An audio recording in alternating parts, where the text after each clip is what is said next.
You're up anyway, so how about listening to a little talk about sleep restriction and how it could actually improve your sleep?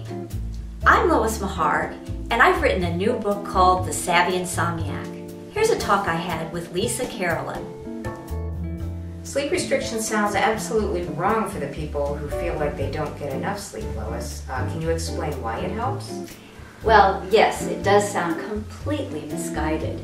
I mean, can you imagine telling people who don't feel like they sleep enough that they need to get less sleep?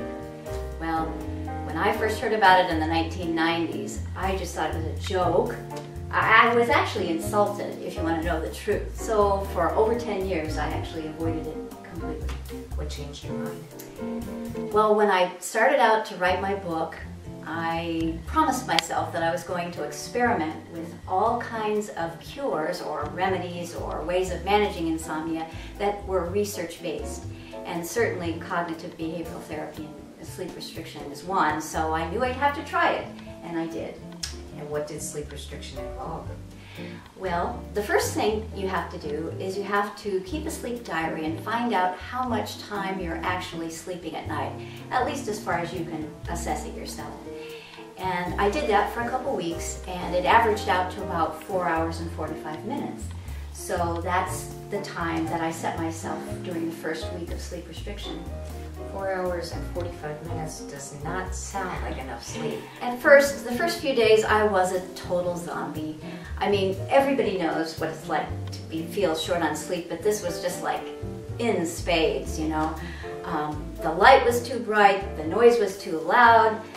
One time when I tried to get up from my computer, I basically started to feel faint and everything. But luckily, that didn't last all that long.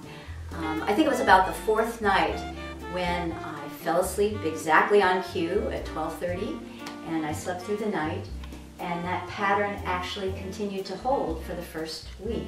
So the next week, I was allowed 15 more minutes in bed, and the following week, 15 more minutes, and that's how it continued and so on until I found my ideal sleep time.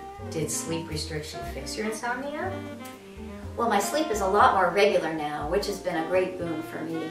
I think I also sleep a little bit longer, but the big thing has been that I sleep a lot more soundly than I did before.